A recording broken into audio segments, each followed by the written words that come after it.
you for being here, and I hope you enjoy the webinar. So Rachel Geringer at TSPN, I'm going to go ahead and pass the mic to you so you can introduce your lovely guest. Awesome. Thank you, Michelle. I'm so glad to be part of this webinar, and I'm really glad and proud that Christy Centel is able to join us. And Christy is going to share her story. Christy is an amazing volunteer with Tennessee Suicide Prevention Network in Chattanooga, and does a lot. She actually won our Regional Suicide Prevention Award last year, so we're very proud of that. And she is a really, really great supporter of this work. So I'm going to just turn it over to you, Christy, if you're ready. Awesome. Take my mute off. Hey, everybody. Just like Rachel said, I'm Christy Centel, and I do volunteer with the Tennessee Suicide Prevention Network and have for about almost 3 years now. I love doing anything I can to promote suicide awareness and tell my story as a suicide loss survivor. I feel that it helps the memory of my brother live on, and I would hope to help prevent any other families from having to deal with this, because it's horrible. I will say that suicide and mental health can be a trigger for people. So one thing we do when we have meetings or trainings for TSPN is we tell people, if you have a hard time listening to this, if it triggers anything for you, please reach out to someone in the webinar. We're here to help you, because it is a sensitive subject and it can bring up a lot of feelings that may have been hiding there or suppressed for a long time. So please don't hesitate to reach out to someone if you feel like you need to talk. So as a child growing up, just wanted to share that I don't recall the topic of mental health or suicide really being talked to me about how I should deal with any mental health issues or how to get help. It was just a very taboo subject. There was a lot of shame and stigma that came with it. You didn't talk about it. I did lose my brother Slade, who was 10 months younger than me and definitely my best friend, to suicide in March of 2003, March 14th, 2003. So we just recently, spent 18 years this year without him. And it feels like yesterday, honestly. Even as the years go by, it just still feels very raw and fresh. He was a light. Everyone loved him. He was the presence in the room. He came in and everybody kind of gravitated to him, and you just really didn't know that he was suffering as much as he was. He hid it very well. He did have a history of alcohol abuse and did actually spend time at CADAS for that. He was at Moccasin Bend for a previous suicide attempt. But we thought he was doing better. And obviously we did not see what was really going on with him. And it did come as a huge shock to us when we lost him. When my brother passed away, it was very evident to me that people didn't want to talk about it, including my close family. I think it was just too hard for them. They may have had some shame in it, and what are people going to think? And I don't know how to talk about it. It's a hard subject to approach. And especially having a younger brother, I felt it very important to make sure he was okay, because he was very close to my brother and looked up to him immensely. The years went by, I really had this burning desire to try and do what I could to let this not happen to another family, and to also just promote mental health, what people can do to get help for it, and to prevent suicide in especially our younger generation and young adults. So I think that begins at a very young age. I think it's something you should talk about with your children from the time they're able to understand what death is. Obviously, I have two children, ages 8 and 10, two girls, Ella and Lily. From a young age, when I would talk about my brother, they didn't understand where he was. They wanted to know, well, what happened to him? And so when they were really young, I would say things like, well, he struggled with some things. He had a hard time. He was sad a lot, and he's no longer here. He chose to take his life. And just approached it that way. They didn't really ask a lot of questions then, but as they've gotten older, they've asked more questions. And as I feel like they can handle the topic, I do talk to them about suicide and mental health, and they understand what happened to him, and they don't feel shy about asking questions about it when they hear stories on the news. And I think that that is because I've kept it at the forefront and really tried to be very open and honest with them about their mental health and suicide prevention. I think they need to know when to ask for help. They need to feel like they can ask for help, that there's resources out there for them. And I want them to feel like they can come to me and my husband or any family member or trusted adult to get that help. My daughter Ella began having some anxiety issues when she was 8 years old. She was in second grade. They just came honestly out of nowhere. She was having very severe panic attacks to the point that her heart rate was elevated. We had to get a pulse oximeter to manage that and make sure that she was okay. And her heart rate was, just sky high. And I recognized very early, that she needed some help. My husband and I tried to talk to her and understand why she was having these panic attacks. She really couldn't tell us. So I said, okay, it's time to go talk to somebody. We got to figure this out. We went to our pediatrician. We have a great pediatrician, Dr. Virginia Rogers, here locally at Pediatric Diagnostic Associates. And she was, open ear, got to talk to her on her level and was very understanding and referred us to a counselor. So we do see a counselor here locally at Agape, and she has for over 2 years now. And it has made a tremendous difference. And she's not afraid to talk about when she's having an issue. And my younger daughter sees that. And I feel like it's made just an amazing difference in the fact that I started those conversations very early. I miss my brother every day. It's very hard, but like I said earlier, it gives me a great joy to share his story and to hopefully give others hope that, suicide is not the answer. In our world, we say suicide is a permanent end to a temporary problem. There's problems that people think they have that are never going to get better. And we just have to make them understand that there is a way to get help. People do want to help you. People want you here. Give them something to look forward to, something to live for. And we just need to do anything we can to help with that. And I think you just can't shy away from the subject. You just have to talk to them.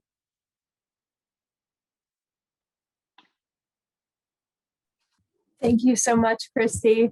And now I'm going to continue with more of the educational piece of it, just talk for about 15 minutes about mental health and suicide prevention. We're going to, hopefully, if we have time, and Michelle, tell me if I'm running late or something, give me a sign. We're going to talk a little bit about mental health and suicide prevention, and I encourage everyone to take a look at the resource guide that all three organizations put together. I think that Michelle discussed that earlier, that we will be sending out a resource guide with some good information on it. And Sandy, that is something that I will talk about in my presentation. So we will talk about that in a minute. All right, can everyone see this? You should see a lot of colors. Tried to make it, ooh, that looks weird. I don't know why that slide looks weird. Anyway, all right, so we're gonna talk a little broadly about mental health. Obviously, I'm with Tennessee Suicide Prevention Network, so our focus is really suicide prevention. So we'll be talking about that. So what is mental health? Just really broadly, because I feel like we do need to kind of make sure we all have a foundational knowledge about what mental health is and isn't. So, sometimes we hear the term, oh, that person, I've heard people say before, oh, that person has mental health, meaning they have like a mental health issue. But we all have mental health. It's not, hey, if you have an issue, you have mental health. We all have mental health, just like we all have physical health. We all have varying, levels of physical health. And we all may have varying levels of mental health at different times in our lives. And our mental health is how we feel, how we think, how we react to struggles in our lives, how we communicate, how we have relationships. It really affects every aspect of our lives. It affects how we relate to others, how we, have relationships with our friends and families, how we function in our jobs, how we function in everyday life. And just like things can go wrong with our physical health, we can have things go wrong with our brains as well. And this can affect our mental health. So specifically, when we're talking about a kid, this can affect their ability to function in school and with others and in home life. And you can see some of the symptoms of, mental health that a child who's really struggling with their mental health in how they are functioning in school, how they're acting, what their behaviors are like, what they're telling you, all different signs and symptoms that we can see. I'm sorry, I'm so sinusy right now. I'm hoping you guys can't hear that. So we wouldn't delay medical care for a child, right? And we must have the same approach to mental health. Just because, a child is not bleeding does not mean that we shouldn't take it seriously. So I really echo, what Christy said about making sure that we are having this conversation early, and making sure that we are reaching out for help when we feel like it is needed. I really like this. This is from Sesame Street, and this is from a really awesome resource that I'm actually going to link at the end of this presentation. You'll see that, and it talks about having big feelings, having little ones, and having every feeling in between. And some of this language here is how we can start to talk with kids, even at a really, really young age, about feelings, about emotions, about things that they are struggling with. I think that we all know what it is like to have big feelings, right? And to struggle with that and maybe try to figure out, what am I feeling? So the more that we can kind of build that foundation of helping children understand what feelings are they're feeling, what are different feelings, being able to name feelings, being able to talk about what they are thinking about and struggling with, that is going to help later on in life. So like Christy mentioned, talking about mental health early and often, and there are different ways and different opportunities we can do that. We'll get to the suicide prevention piece in a second. So there are different age-appropriate things that you can do at different age ranges to talk about mental health, to talk about suicide. And that is going to be on the resource that we're sending out, different things that are appropriate for different ages. But really making sure that we're teaching children at a young age how to identify and how to name their emotions is really important, because if we can't identify it and we can't name what we're feeling, it's going to be really hard to communicate that feeling to someone else, and for us to even understand and frame how we're feeling. Also making sure that we're reiterating to kids, like, it's okay, whatever you're feeling, it's okay.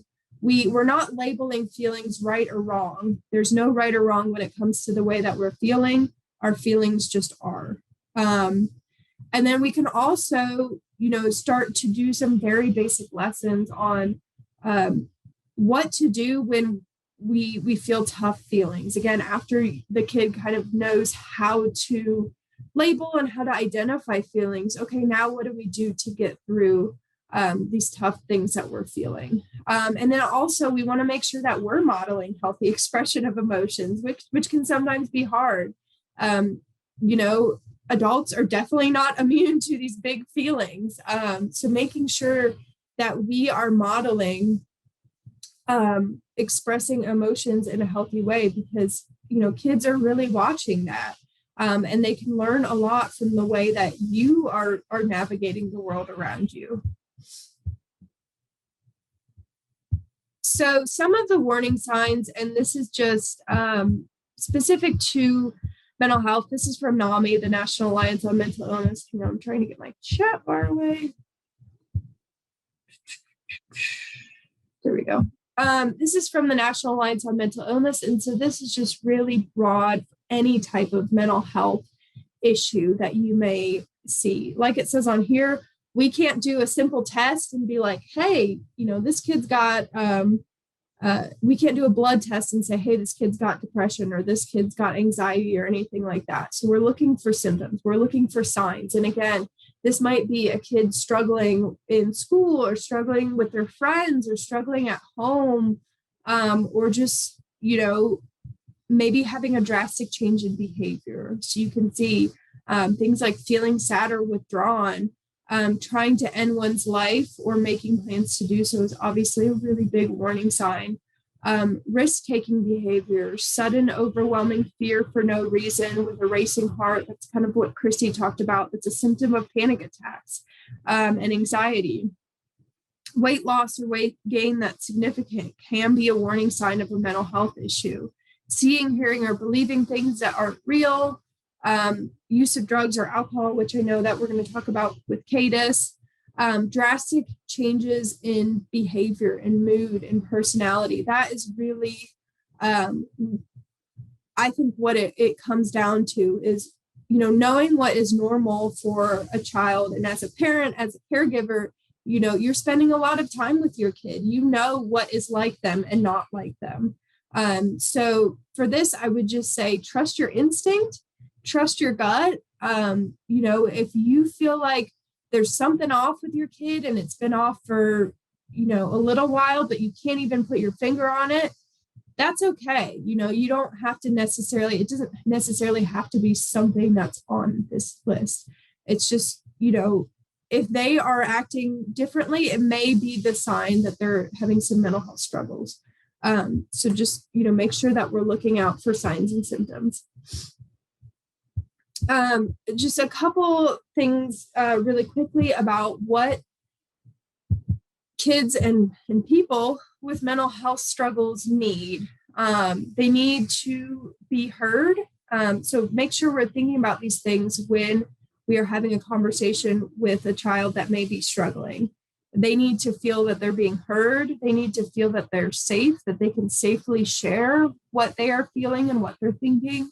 They want to feel comfort. Everyone wants to feel comfort, especially when we may be experiencing something that is scary to us. Symptoms of a mental health challenge, that may be scary to a kid. So, remember that they need to feel comforted and that, everything's going to be okay. They need to be able to speak freely and really be honest about what they're feeling. They need to be accepted. They need to be supported. So, if a child is feeling like they are not going to be supported or they're not going to be heard, that is really going to affect their desire to speak about what's going on. So it's really tough to have these honest conversations like we're talking about in this whole webinar, if we're not going into it knowing with this frame of mind that we need to make sure that this young person feels supported, accepted, heard, they feel safe, they feel comforted, and we don't want them to feel shame. We don't want them to feel like they're not being heard. We don't want them to feel like they're being lectured or being judged or any of those things, because all of these things are really going to shut down the conversation. And, this whole talk today is about having these difficult conversations. And you don't want it to be a situation where that conversation doesn't even happen because a young person doesn't feel supported. So this is kind of an example of how this conversation can go. And this is, I know it's written out like 1, 2, 3, 4, 5. It doesn't necessarily have to be a linear thing. And this is just an example of how this conversation might go. And there's some tips here at the bottom. So you're going to start with what you've noticed, and using I statements on here is really, really important. So share what you have noticed. Share what you are seeing. So again, going back to those signs and symptoms, what are you noticing? It may just be, I see that you're not acting like yourself lately. That shows that you are seeing this young person, that you are noticing that they are struggling, and that can be really powerful.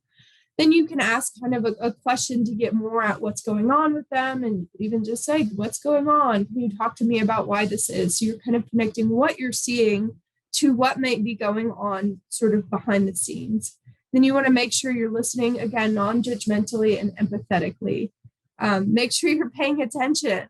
You're not, checking your phone, or you're not talking to someone else. Like, give that young person your full attention.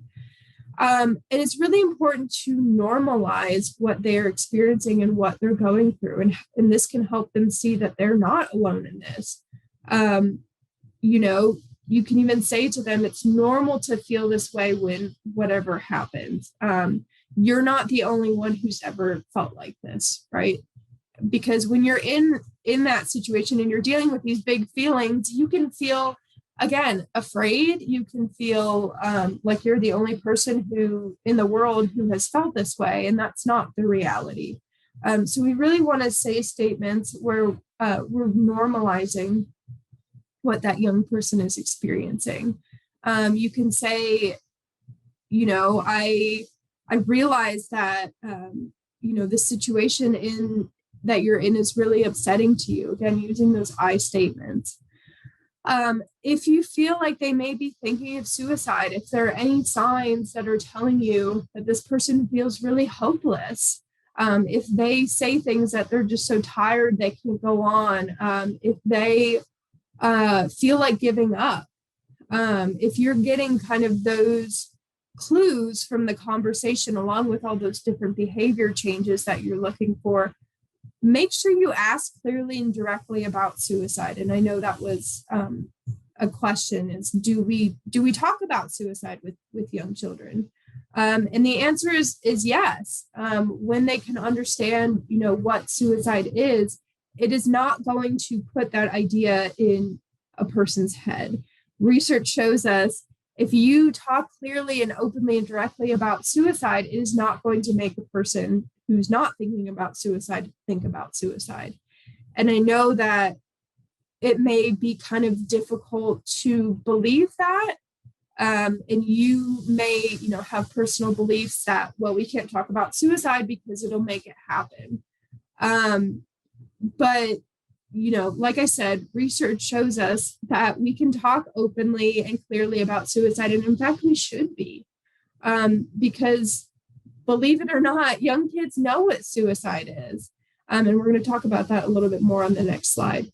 And then we want to make sure that we are connecting to resources. So that conversation can kind of go like, I don't have all the answers. You as a parent saying, I don't have all the answers, but I know someone we can reach out to for help. I know someone who can help you process these feelings. So kind of making that connection, acknowledging, again, we don't have all the answers. We can't solve their problem. We can't, wave a magic wand and fix them, but we know someone that we can reach out to who might be able to help. So then, it's kind of making that connection. So you can see this is kind of just an example of how this conversation might go. Some things that I would definitely encourage you to say are, I care about you, I'm on your side, we'll walk through this together. Again, getting to those,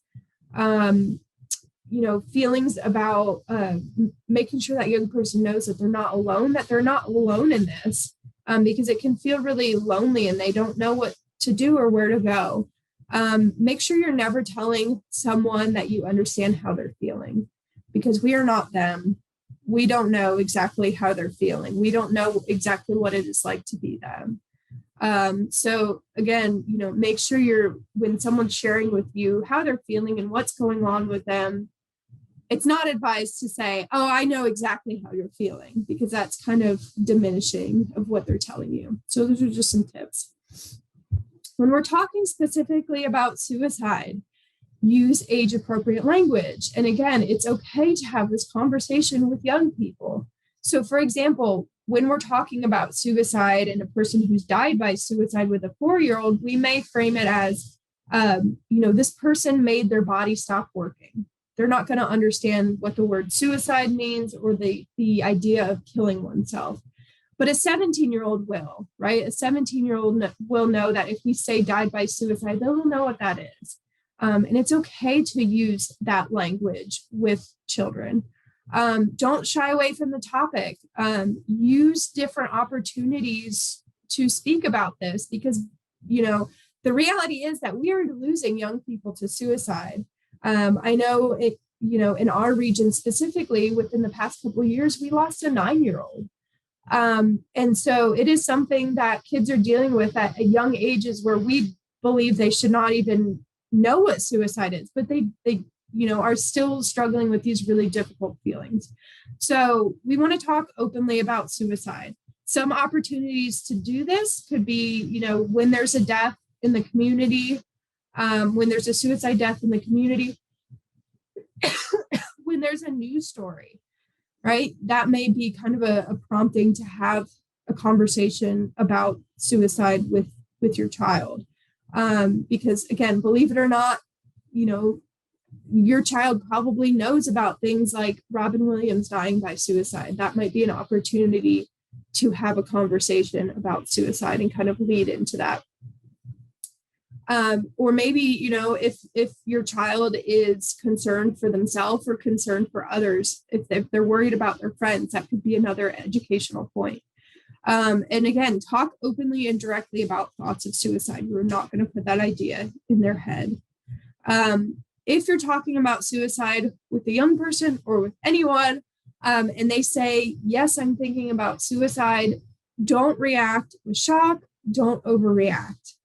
I know it can be really hard to not overreact, right? Because your you know, response after someone says that they're thinking about taking their life might be to immediately, you know, what can we do to fix this? What can we do to save you? And just slow down, take a deep breath, and really give time for them to have a conversation and explain what's going on and what's kind of brought them to this point.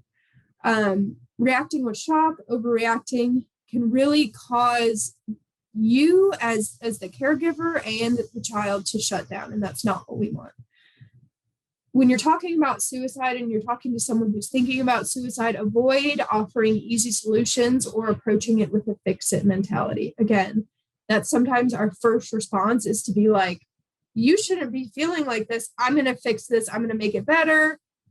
And, you know, in reality, we can't often do that. They may be dealing with something, they may be struggling with something that, you know, we can't easily fix. Okay, I'm going too slowly here. So there's some really, really awesome resources. Kid Central TN is a great resource specific to Tennessee. I really want to make sure y'all know about Sesame Street and Communities, which I learned about recently. This is an amazing website that has tons of different lessons on there for like the age of kids who watch Sesame Street, that are on different topics like managing big feelings, exploring emotions, building empathy, tons of different topics. And they're really well designed. They come with videos that have all the Sesame Street characters. And they have different like printable resources. They have little coloring designs, and they tell you exactly how to use those resources to kind of have this little lesson on different things like emotions and feelings and empathy and all different sorts of things. So I would definitely recommend, if you have children who are, you know, the age that they like Sesame Street, this is a really, really great resource to learn how to, you know, have some of these conversations with young kids. All right. So I guess talked for 15 minutes. Awesome. Thank you. That was great. Rachel Indo. Hey, next Rachel is up. Hey, everybody. My name is Rachel Indo, and I'm a health educator with A Step Ahead Chattanooga. Before I speak, we're going to have the lovely Terry Rankin speak for just a few moments.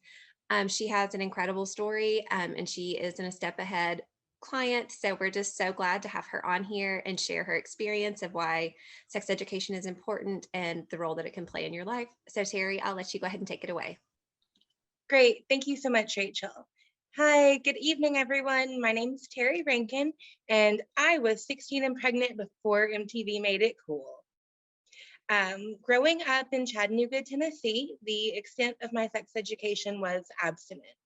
When I started my period, I didn't know what was happening to my body. And when I got pregnant at 16, I had very little understanding of how it happened or what to expect. And of course, a pregnancy should be one of the most celebrated times in a woman's life. But my pregnancy was filled with shame and rejection, not celebration and support. Having a baby so young, I spent many years living in poverty. There were times that I sold plasma just to have enough money for dinner. And there were nights that I went to bed hungry because there wasn't enough for both of us. Every month, it was another payment arrangement. Every emergency was another high interest predatory loan. Birthdays and holidays were scarce. Despite having the deck stacked against me, after almost a decade, I finished college and fulfilled my dream of becoming a teacher. I went on to complete my master's in special education and am now working on my doctorate in educational leadership. I only wish I had known about my body and my birth control options sooner. While I love my daughter and I wouldn't trade her for the world, I would have been able to give her a better life if I'd had her later. I'm proud of my accomplishments, but as hard as it was with one child, I don't think I could have managed it with two. I'm so thankful to A Step Ahead Chattanooga for providing me safe, effective, reversible, and free birth control, which allowed me to rise out of poverty. Now I'm 33 years old. I tell my 16-year-old daughter, and what I wish I could go back and tell my 16-year-old self is this: know your body, know your worth, follow your heart, and chase your dreams. I've talked openly with my daughter about age-appropriate sex education for her whole life to prevent her from taking the rocky path that I took, a path that could have been avoided if I'd been given the same access. But at 33 years old, I might decide to do it again. However, if I decide to have another baby, I won't have to worry about whether or not we can eat. Thanks to A Step Ahead Chattanooga, if I decide to have another baby, it'll be one that I've planned and prepared for. Thank you. Great. Thank you so much for sharing your story. Terry, I know I teared up when you read it for me a few days ago and gets to me now. I'm glad that, Step Ahead was able to make a positive difference in your life. But I feel like your experience is one that echoes many others, that highlights the importance of sex education and what the role that it can play in the lives of young people.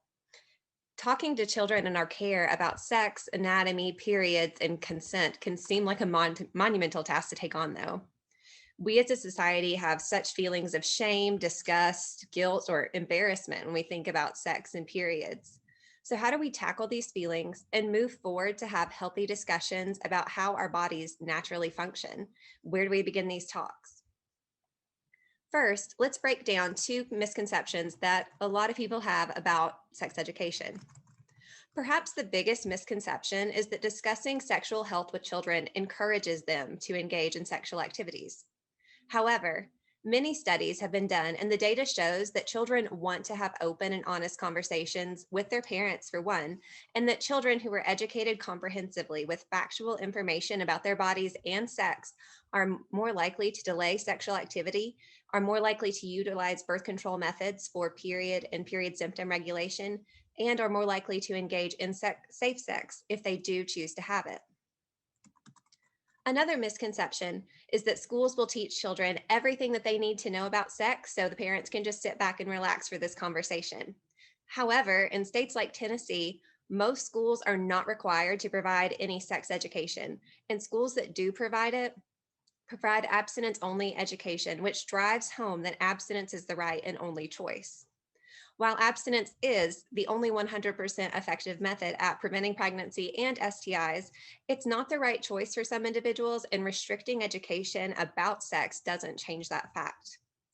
Often with abstinence-only education discussions, often with abstinence-only education, discussions about STDs, if they occur, are from a fear-based worst-case scenario Sex is something that is only to be discussed inside a marriage. Pregnancy is a complete world ender, and many students are taught that their sexual experiences are the equivalent of chewed gum or pieces of paper that's glued together and then ripped apart, or some other harmful analogy that equates your sexual experiences to your worth as a person. This leaves youth to get information from other students, from YouTube, from TikTok, or from whatever other sources they may come across, which can lead to them getting wrong information and that wrong information spreading quickly. While we could delve further into these misconceptions and dissect them more all day, let's move on to how you as a parent can specifically tackle these conversations. We have 6 steps for you to follow to help guide you through these talks. Don't worry, we'll be emailing you that resource guide that Rachel G mentioned earlier that will have these tips mentioned, but if you want to take notes, feel free as well. So tip 1 will be to talk early and talk often. 2, listen, be open, be loving, and be honest. 3, seize every moment. 4, state the facts and research together. 5, discuss and establish trusted adults. And 6, celebrate success and discuss the future. So let's break these down. First, we want to talk early and talk often. When we think of sexual education, our brains may automatically jump to a penis and a vagina, but so much more is encompassed in these discussions. Topics like anatomy, bodily autonomy, and consent come into play as well. With talking early on, one of the best things that you can do for your children is to use anatomically correct terms. Let's take a second and think about all of our body parts. Do you have a cutesy name for your leg? What about for your heart? Do you feel weird to call your elbow your elbow? No. We teach children all of these parts correctly, but for some reason, we have these feelings of shame or embarrassment surrounding our reproductive organs and calling them what they are. Our bodies are absolutely incredible and nothing to be ashamed of. Teaching children, this is your vulva, as opposed to these are your girl parts, is for one, more gender inclusive, but 2, it normalizes the use of anatomical terms so that we can start to remove that shame and stigma that surrounds using the proper terms. This can also help so much when a child goes to the doctor. If a person with a penis can say my testicles hurt as opposed to my junk is sore, it can help the doctor in a diagnostic way and to come to a better solution to the issue. Also, consent and bodily autonomy are easy ways to begin encouraging at a young age as well. Asking permission to give your child a hug, asking permission to wipe them if that's applicable, and other things of this nature encourage consent. Allowing your child to say, no, I don't want a hug, or no, I don't want to wear that dinosaur shirt, no, I don't want a bow in my hair, helps them to enforce their own bodily autonomy, and it shows them that they have control over what happens to their bodies. As a parent, if you back up your child when they make a decision that they don't want a hug from a grandparent, it shows your child that you're there for them, which helps to build trust as well. On talking often, try to have these conversations as they come up. Kids have questions all the time, and do your best to answer them when you can. If you're watching a TV show where a scenario comes up, you can ask their thoughts on what's happening. Help your children to learn to point out a lack of consent, problematic behaviors in a relationship, and also healthy encounters or healthy relationships that you may see. The more you talk, the more comfortable they'll feel to talk with you, and these tough talks will become easier. Second, we want to be open, be loving, and be honest. Regardless of your child's age, it may be hard to be receptive to what they have to say. If your 13-year-old says that they think they're ready to have sex, your gut reaction may be to tell them no, they're not. If your 7-year-old asks what a blowjob is because they overheard a conversation, you may respond with, that's disgusting, don't mention it again. However, these strong reactions can often shut down a conversation and make a child feel embarrassed. When having these discussions, be prepared to be receptive to whatever your child has to say and treat them with love. Leave your thoughts about oral sex, masturbation, or whatever else at the door, and be there to listen to your child. Allow them to share what they know, or perhaps more accurately, what they think they know, and share answers with them if they have incorrect information. If you feel that being open and receptive to them is going to be a challenge for you, a strategy that you can use is to have a notebook for them. Tell them to write down any questions they may have in this notebook, and then you can read it on your own time, have time to calibrate your response, and find answers if you need to. This way, when you go to talk to your child, you're relatively prepared for the questions that may come next. Also, there are tons of books available, which are also listed in the resource guide that we'll send you, that can be excellent resources for helping to steer these open, honest, and loving conversations. Third, you want to seize every moment. Kids are incredibly receptive to new ideas and thoughts and views, and they just want to soak up all the information that they can. If your child asks you a question, be ready to answer it when you can. If your 4-year-old walks in on you in the bathroom while you're changing your tampon and says, "Why do you have that much blood in your butt?" Which, true story, happens. Take it as a moment to encourage your child to use correct terms and explain, people with a uterus have a period and bleed once a month, and this tampon goes in my vagina, not my butt, to collect the blood. Your child may have more questions to follow, or that information may be enough for now. Either way, you've taken what could have been a moment that was shrouded in mystery and embarrassment into a learning experience. Fourth, we can state facts and research together. As parents, we often feel pressure to know everything, but let's just admit it right here, we don't know everything, and that's completely okay. Maybe your child asks you if they forget a tampon, if they forget they have a tampon in and they insert another one, is it stuck up there forever? And you're familiar with anatomy and you can say, no, your tampon goes into your vaginal canal, that canal ends with your cervix, so the tampon is still in your vagina and you can just easily remove it. This is a factual statement that clears up a misconception that your child had. On the flip side, maybe your teen heard someone say that HIV is a disease for gay people, and they want to know if that's true, and if it's true, why it's true. Maybe this question leaves you looking like a deer in the headlights, so it is okay to tell your child, I don't know, let's look it up and see. You and your child can go to the CDC website and learn together that HIV is not a disease. It only affects gay individuals, but it does impact those who partake in high-risk activities like anal sex, which is why there tend to be more cases in gay individuals. But heterosexual individuals who partake in anal sex are at the same level of risk. You can both learn about how barrier methods like an internal or external condom can be incredibly effective in reducing the transmission of HIV.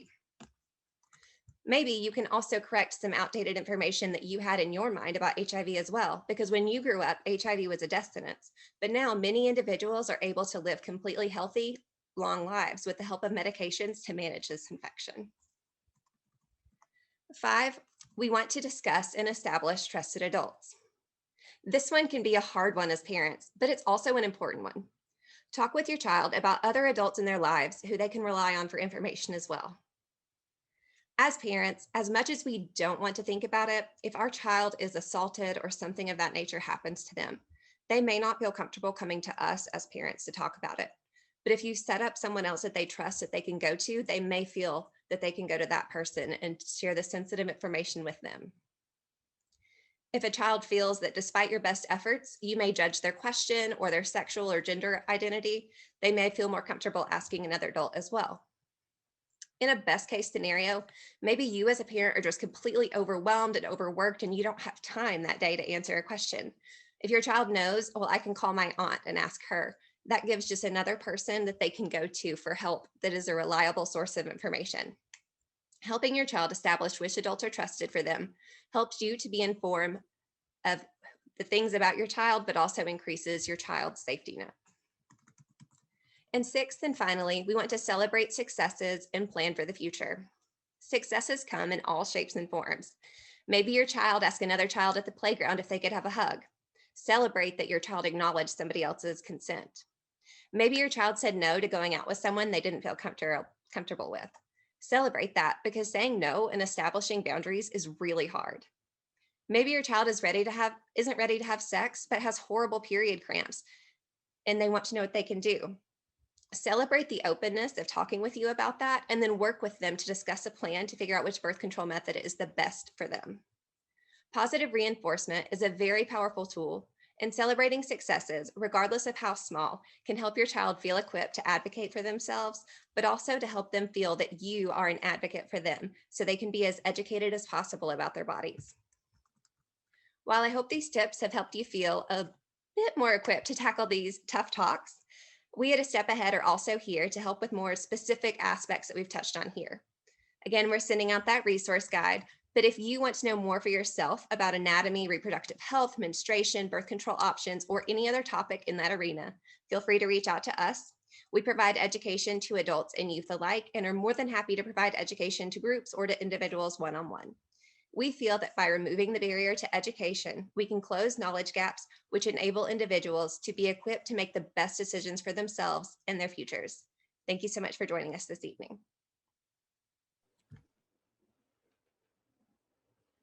Thanks, Rachel. That was great. All right. The next segment we have Knox. You want to introduce Emily for us? Yes, I will. Michelle, and a step ahead, I just want to say thank you all for putting this event together. I think it's great. I met, not to steal her thunder, but I met Rachel Goins probably 3 years ago. And when you meet her, you're drawn in by her passion, her strength, and then you hear her story and you're drawn in again. It's a sad story.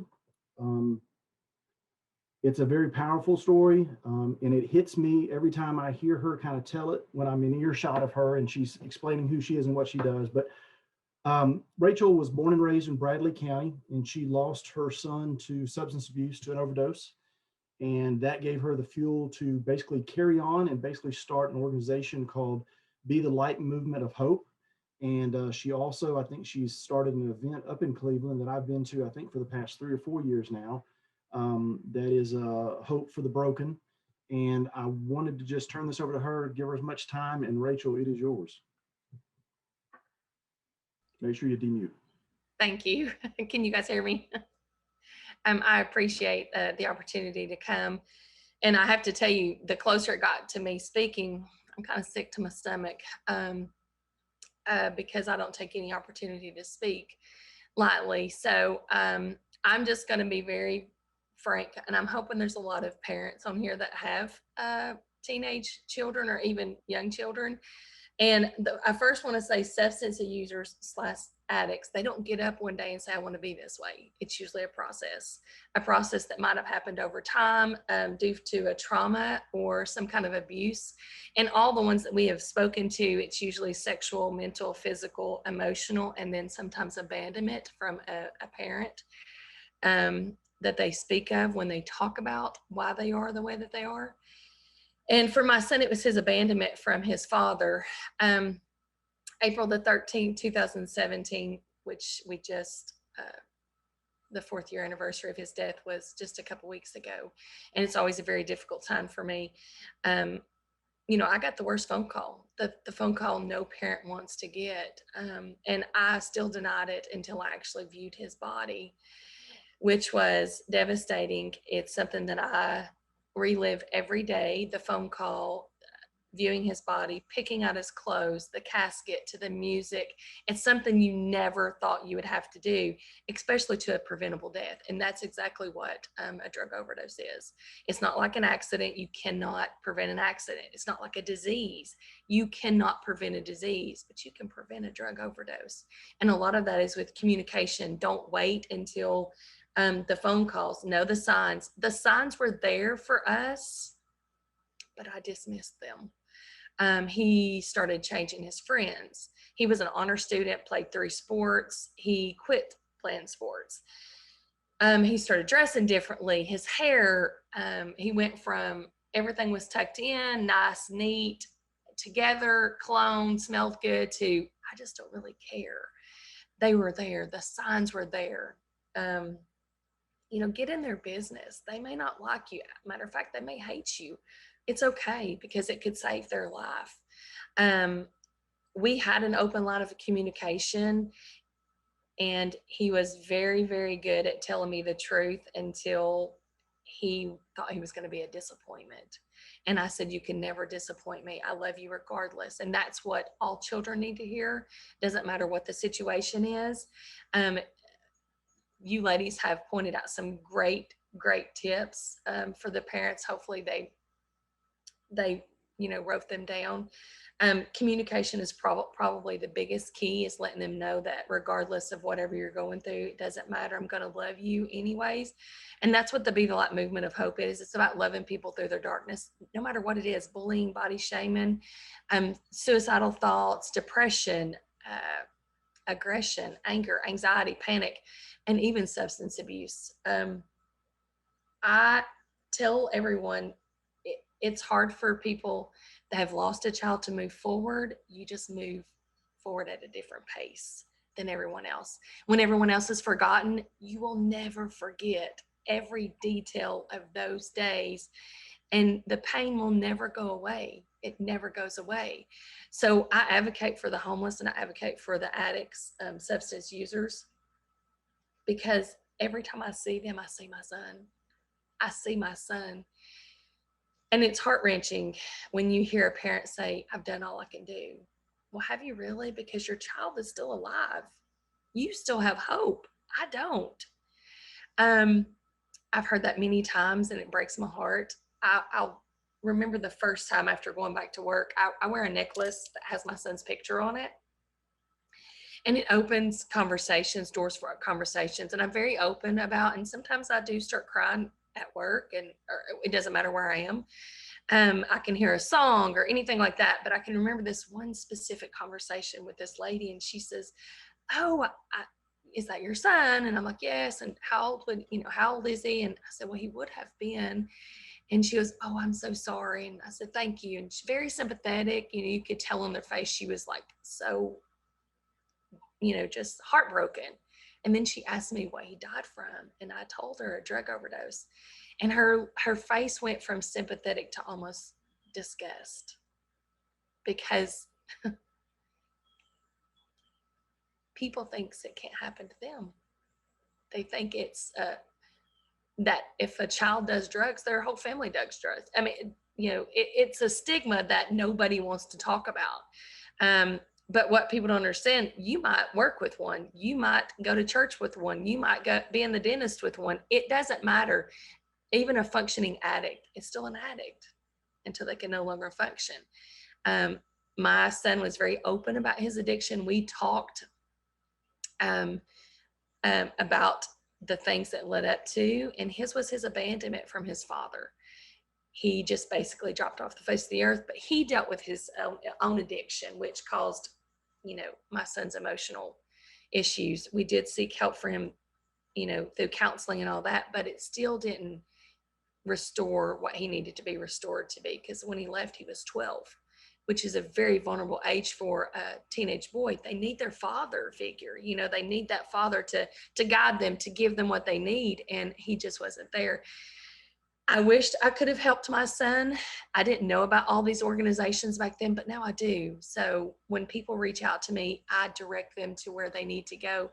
I've been where they are. I don't want them to be where I am, which is a lifetime full of pain. Thank you. Rachel, thank you. You're welcome. With that, I'd like to introduce Emily Malone, who is one of our adolescent counselors at CADAS at our youth services at the Schultz Center. Emily has a master's in social work and a concentration in children and adolescents and families. So with that, Emily, I will turn it over to you. Thank you. Thank you, Knox. It's been so awesome being last, because I really am just going to mostly reiterate everything that's been said, but through the eyes of addiction. I'm kind of going off of what Rachel Goen said. I just really appreciate her perspective, Rachel. That it's heart-wrenching to me, and it's really encouraging to see a parent that says there's always more that you can do. Overall, I just want to say that even the fact that we have this many attendees is so encouraging to me, because I have a lot of adolescents that come into my office, and even if they are ready for change and their parent is not there to support them, you won't see change happen without that support. Something that I'm going to go over and reiterate again and again is that addiction is the opposite of connection.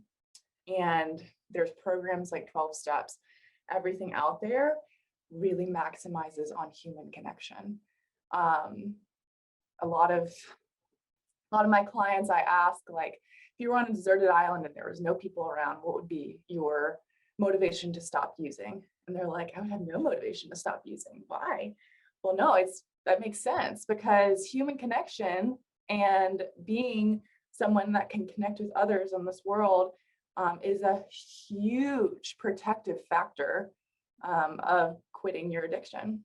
And so it's just going back to the parents being on here, guardians, whoever you may be that has a loved one that you want to help. It just like brings so much joy to my heart, because that is lacking for sure. So I'm just gonna dive right in here. And like I said, I'm gonna be reiterating a lot of things. Rachel Geringer, you talked a lot about mental health and how you just connect with kids. That's a big thing with substance abuse too. When you have someone struggling with substance abuse, you know, how to talk to your teen about their drug and alcohol use. Just like Rachel said, healthy anger and emotion, talking about emotional expression, using I statements. We're going to go into that.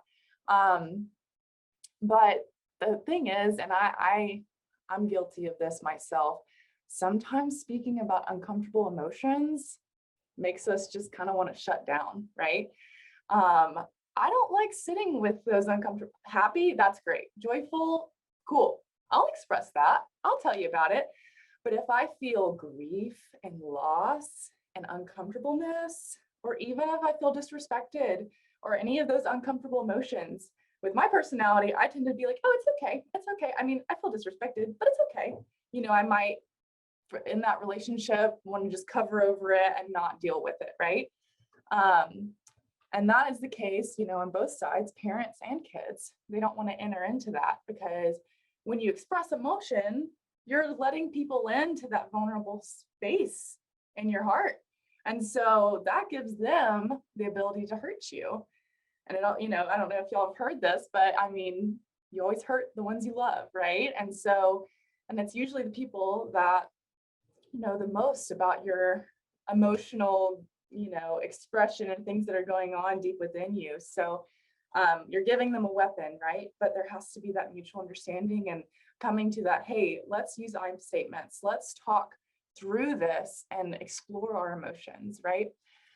So something that I grew up saying, learned in school, my mom always told me, is all behavior makes sense, right?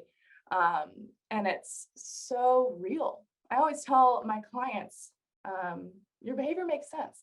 Is it justified or okay? Should you just keep on going with it? No. But someone said, I think it might have been one of the Rachels, they were saying that people don't just wake up one day. I forget who it was. People don't just wake up one day and say, I think I'm going to do this. Yeah, I think it was Rachel Goins. I think I'm just going to start smoking weed or start doing opioids or whatever it may be. You know, they don't just get out of bed one day and decide that they want to start doing this. There's always a reason. There's always a trauma. There's always something that is not being met, a need that's not being met. And they're filling that need, right? So let me stay on track with this. So whenever a parent becomes aware of some type of substance abuse that's happening, even if they start asking questions, you know, like at a young age about like, you know, hey mom, like, you know, what's ecstasy or what's this or what's that? Instead of making it this big scary thing that could in some cases, you know, cause more curiosity, if it gets shut down, then there might be some unhealthy ways of figuring that out. Just listen to them and say, okay, like, let's talk about this. You know, where did you get this information from? And like, what do you think about where you got it from? And, you know, just teaching them healthy boundaries with things that they hear and the way that they like find their information. And, you know, even just affirming them, like, thank you so much for asking me, and opening that door of communication so that it's even even if they're not having that mental narrative in their head, oh, yay, now I can talk to mom about this kind of stuff. It's training their brain. I can come to mom about these things that are really off the wall and I haven't heard about them before. But mom or dad or grandma or Nana, whoever it may be, they're a safe place. Even if that's not something that they have a narrative going on in the forefront of their mind, it's stored away, right? So not reacting is a big thing. I love the ideas with the sex ed of writing things down, all your questions, because, you know, emotions, they usually don't last longer than 30 minutes, especially those strong emotions. And if we can give ourselves some space to regather our thoughts and take away the emotional filter, it's just clarity and love that we can show to these kids. So listening and not reacting, and just kind of exploring I see that, you know, addiction, you know, is really embodied by substances, right? But the addictive mindset is something that I'm truly interested in. And I think that we can all relate to on a lot of levels, even if we're not all in recovery, right?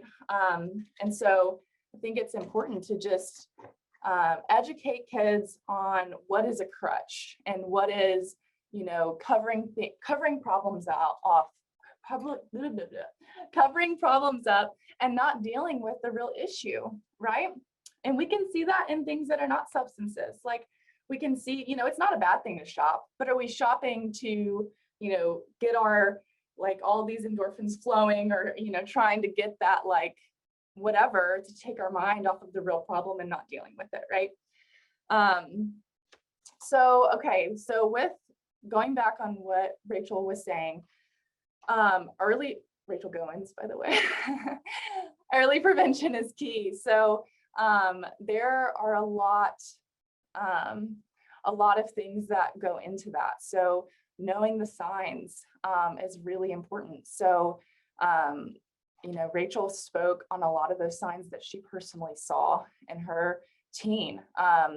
Sudden aggressive behaviors is one of them. Isolation is another one. Sneaking out, lying, change in appetite, changing in a group of friends, like Rachel said, poor grades, complaints from teachers on teen misbehaving, complaints, so high risk sexual behavior, family relationship problems, and emotional difficulties. So with that, I have a lot of kids that sit in my office, and like I was saying before, all behavior makes sense. And so I say, I don't look at you and say, if I was talking to a client, I don't look at you and think, you know, oh, you're such a bad person for smoking or using, or, you know, like, why would you ever do that? I usually start a session off with our orientation, and I say, I don't know if you see the 2 degrees on my wall, but I'm actually not the expert here. I did a lot of schooling, but you're the expert speaking to the client. You are the expert in this situation because no one here has walked a day in your shoes or know what it's like to be you. The trauma that you've experienced, high school, I would never want to relive it. There is so many stressors, even in the world, like the world today is just heightened. And so we are resilient as human beings. The fact that we can take in so much and our bodies react to trauma in a way to just survive. And so these teens are finding resources that aren't sustainable, but they're finding resources so that they don't sit with that constantly. They have anger issues and they don't want to sit with that. I hear so many people that say, you know, I wish that my parents took my mental health more seriously as a kid, because that was something that I struggled with, but I didn't know how to communicate it. I didn't know how to say, I need help with my anxiety and depression because I feel numb all the time, because that level of understanding thoughts and emotions and feelings is not fully developed at that point. But I hear a lot of parents that I'm outpatient services. So I get a lot of people first starting in treatment.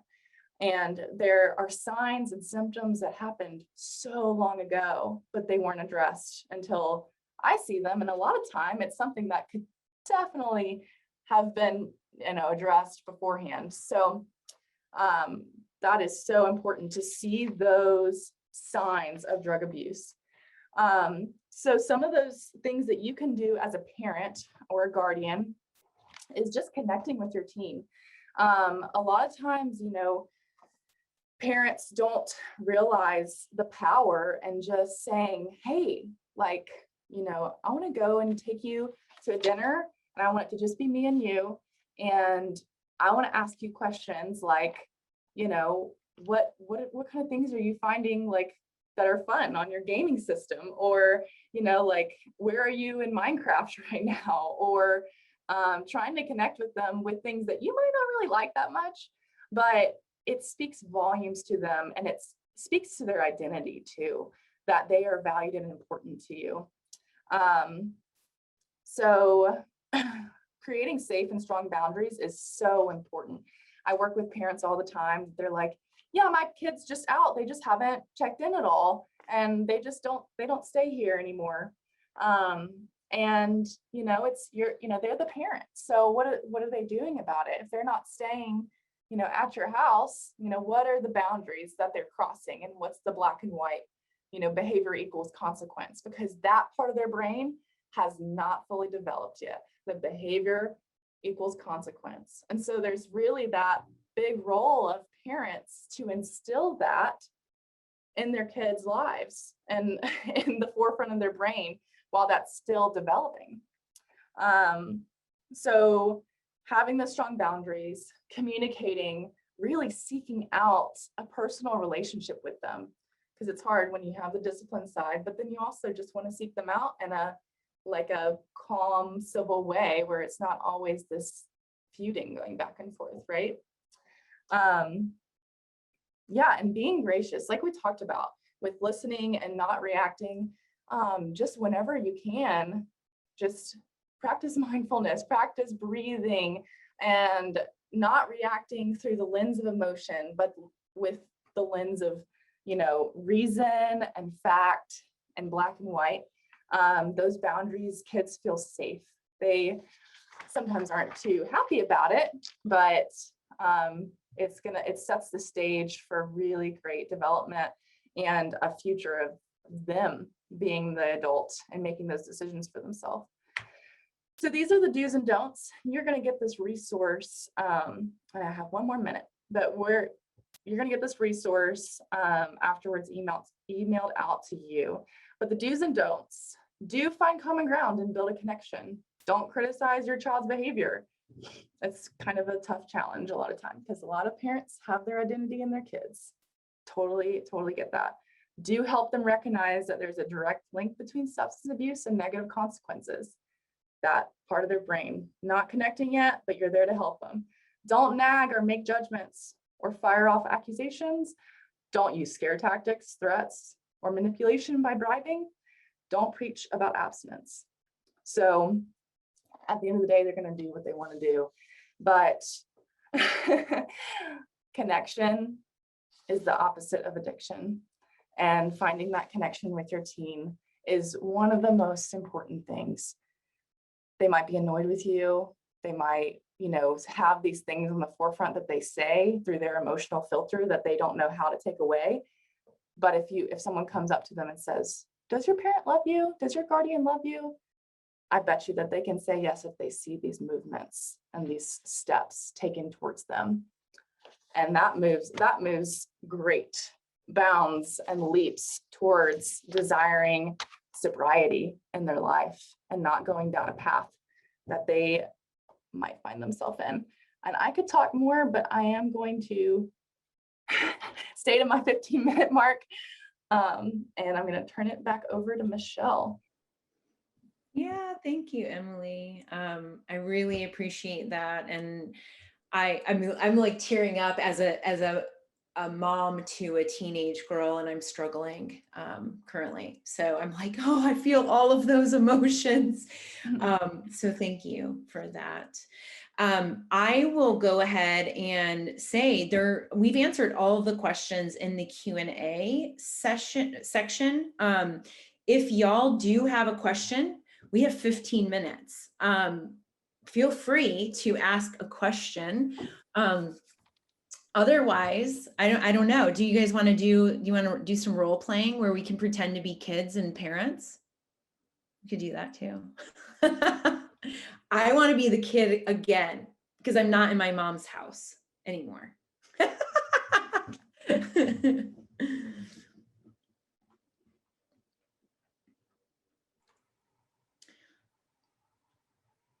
don't see any hands up. Awesome.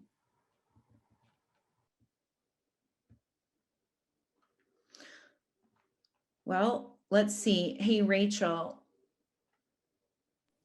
There's 3 Rachels. Yeah, you have to be more Oh specific. my goodness. You're so right. And like that's just like your normal brain going, oh, Rachel, my Rachel. I'm like, my Rachel. Rachel Endo. Yeah. So Rachel, you see a text from your child to crush from their crush, insinuating that they're interested in taking the relationship to a more intimate level. How would you consider talking to your child? What are you thinking? I guess maybe just the first thing is just, with that talking often, if you have a good relationship, maybe start with, who are you texting? And if they don't even want to share that, then the conversation may be a little rough.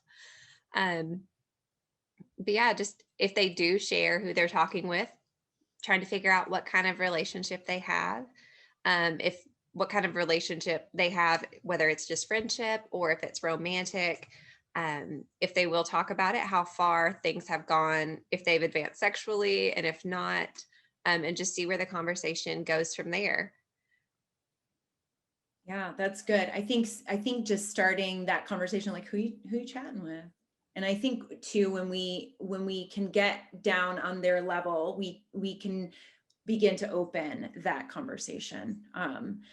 But I remember asking my daughter one time, like, can I see your phone, see who you're chatting with? And she was like, no, so that's not a good thing to do. I feel lucky. Mine don't have phones yet, but they are like, if I walk into the room while they're Zooming with one of their friends or something, they'll be like, no, you can't be in here. I'll tell you later. Like, yeah. And I remember too, like opening that conversation, like, so how long have you guys been chatting? And, they might say like, well, we've been talking because, talking, we're not really going out. We're just talking. And so like, even taking that question a little bit further, like, how would you talk to them about, using a condom, or even talking about birth control, just in that instance of like, well, I'm talking to Jason and we've been talking for a couple of weeks. I think maybe just approaching it from another perspective, like, has Jason said anything that's made you uncomfortable? Has Jason, asked you for any pictures, anything like that? And again, a lot of this I feel like is dependent on the child being willing to discuss this, but in a perfect situation where your child is talking, I feel like that's a better way than saying, well, are you on birth control? Or like, we need to take you to the doctor, because then that's you automatically being like, well, I need to solve this problem. And the child, maybe they don't want to have sex, and maybe they're totally aware of that. Maybe this is just two friends talking. But I think, yeah, if you can say, has he said anything to make you uncomfortable, or has he asked you for any pictures? And then if your child says, well, yeah, like we've talked about maybe having sex or something, and then obviously that does open the conversation a whole lot, but also it can give you the opportunity to say, well, we haven't really talked about STIs before. Do you know what chlamydia is? Do you know what gonorrhea is? So yeah, I feel like just having that foundation with your child is so important, and then just hoping that they continue to open up. And two, if they don't want to address it at the time, maybe come back at another time and see if it would be something they'd be more receptive to. I think it's interesting the talk that I had from my dad growing up was like, I think it just in quotes was like, son, you better be careful. And that was all I got. But And I think it goes back, I'm just reading like what Rachel Geringer was saying, is like so much of the conversation depends on building a foundation beforehand and making it known and modeling the conversations, right? Like, I mean, when your parents are like, I mean, they have to make it modeled behavior. But at the same time, I'm like, how are you modeling a condom conversation in front of your child? Because that's like a very intimate conversation, right? No, It like, is definitely. I'm asking. No, I mean, it definitely is. I feel like it goes back to what Emily mentioned too, though. Like, if you can connect with your child to establish that foundation with things that maybe don't interest you, like, I don't give a crap about Minecraft. But if my child wants to sit there and talk to me for 20 minutes about Minecraft because that's important to them, it's good for me to listen to that, because then that shows I'm somebody who they can trust. I'm somebody who they can listen to. I mean, kids are very intelligent. I feel like if we come to them and we're like, are you doing drugs? How's your mental health? Like, are you having sex? If we only come to them with these big topics, they're going to see us as just like this authority thing rather than a person that they can approach and come to with questions. Yeah, and Tina Villarreal says, what about sharing some questions about what you had when you were their age? I think that's, sometimes kids forget that we were once their age. and yet here we are.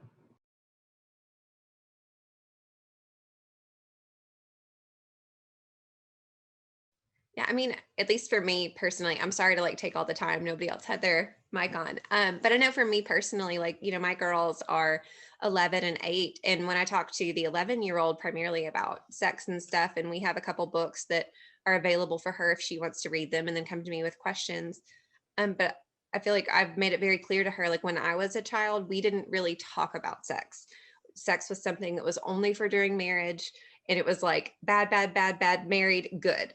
And so it didn't make sense. And I was trying to just drive home to my children, like, I want this to be a good discussion because I want you to understand. And I feel like that applies to all of our facets with mental health, with drug and alcohol addiction, that if your child comes to you with a question, regardless of what it is, that you can say, this is important because I didn't have this and I don't want these things to happen to you, whatever it may be.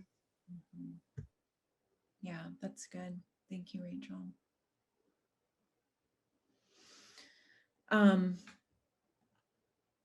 So I wanted to just hit on to like the mental health scenario, because mental health we know is really affecting young people with the isolation. And yeah, while some of us are still like, we're able to go back to school and go back to work and all of that, there's still some that are at home, and that isolation can add a layer onto mental health.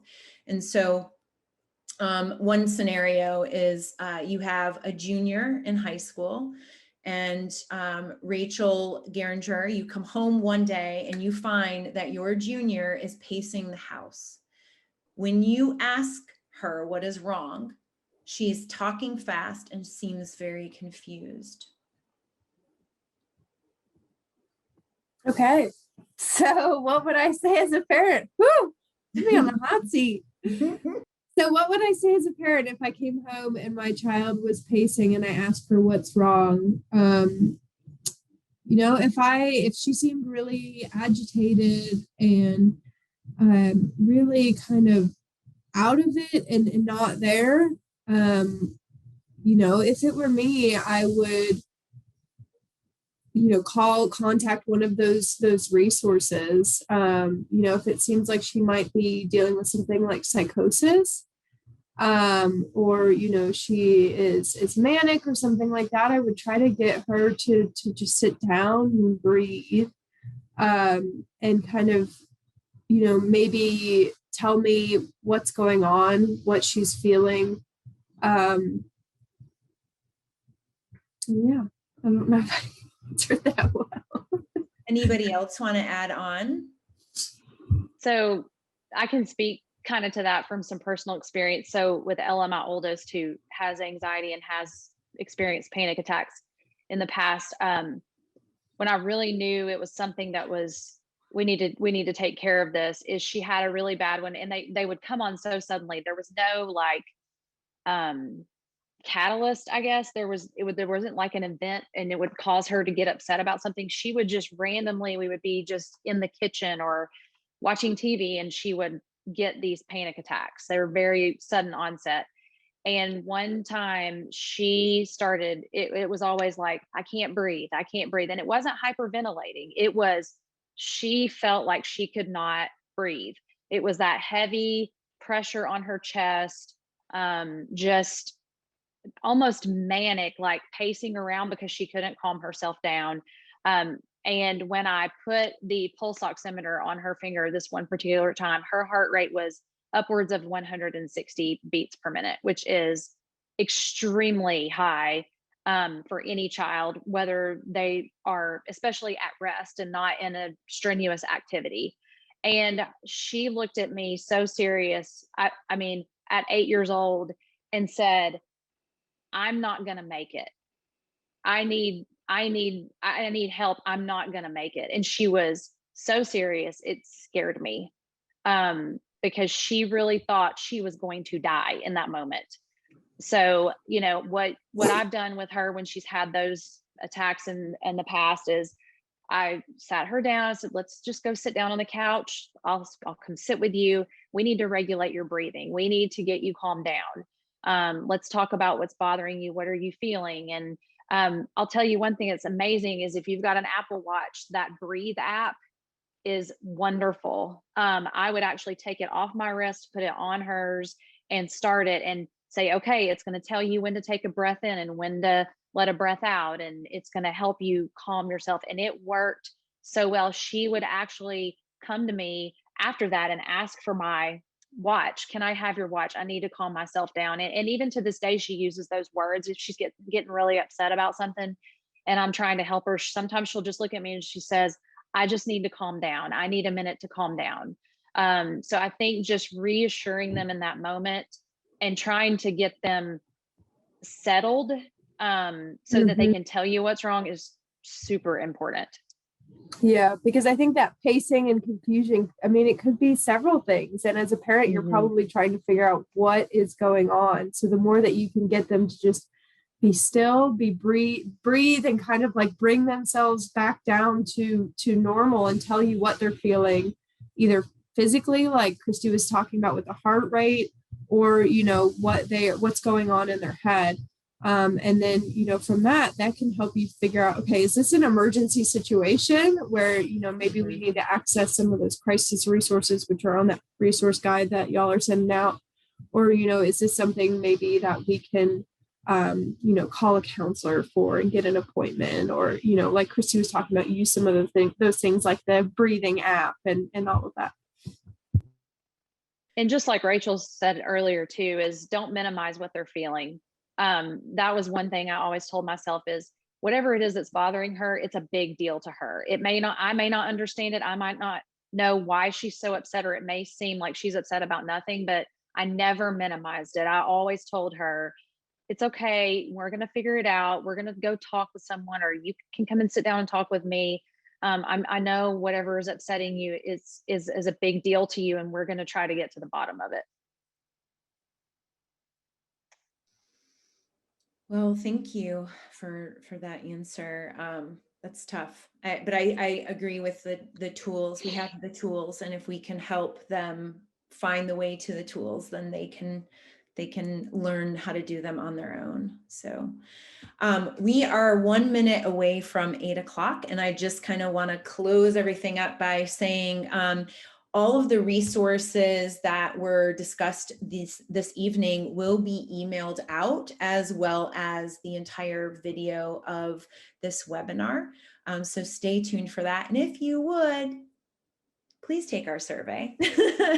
We would love your feedback. And that link will be in there as well. And for that, I just want to say thank you all for being here and being a part of this.